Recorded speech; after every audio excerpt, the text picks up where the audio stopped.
Back at the book segment tonight, how will Obama's liberal base respond to the health care address tonight? With us now, Fox News analyst Marc Lamont Hill. Now you're teaching up at Columbia, talking about a liberal base. Wow. Centrist. Columbia University. Centrist if you're living in Cuba, my God. I think liberals are going to be not happy. What? Not happy? Yeah, because of the public, they want the big government apparatus, and he's backing away from it. I think for the last few weeks he's been backing away from the public option, but I think tonight he drew a hard line in the sand, saying that he supported the public option and that it's not he made a good case for it. But he's willing to look at other ways. And that's what annoyed me. I'm a little further to the left than most liberals, and so I was a little dissatisfied with that last little caveat, which is I'm open to other options, which is sort of a door to get rid of the public option. It's no way this public option is going to happen. Well, it depends. It depends on what tactic he draws. If he decides to ramrod this through Congress, if they decide to go through reconciliation or do some other measure where they don't really need Republican votes, then all of a sudden it makes sense. And if you look at the way he sort of threw cheap shots at Sarah Palin, the way, subliminally, the way he threw sort of shots at the Iraq War, which seemed a bit unnecessary, at least for this speech, if he's trying to bring people together, it might be that he's planning to do this alone. But don't you believe that he tried to appeal to the center tonight? That's where he was going. Oh, he absolutely And, he threw a lot of bones to the Republicans and like, go on, boy. So the left that wants the government to run the whole healthcare industry because it's a redistribution of wealth, which is what you... No. Yeah, sure it is. No, it's not. That's what they want.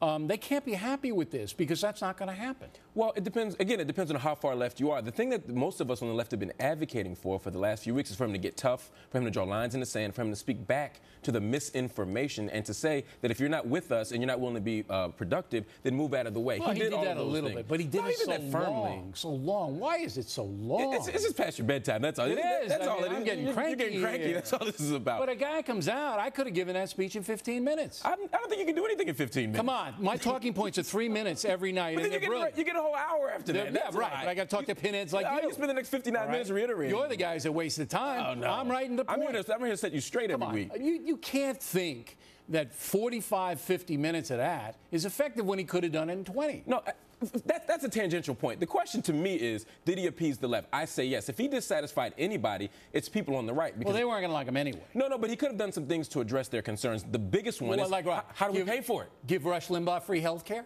That's the only thing. I think we don't want Rush Limbaugh to have health care at all. Are you buying the, we're going to get it in the waste business? Are you buying this? I don't buy it, no. Okay, good. I said that from the beginning, but you have to understand, I'm someone who supports government-sponsored health care. I'm someone who wants the government to But this is an interesting point. You don't buy it. I don't buy it.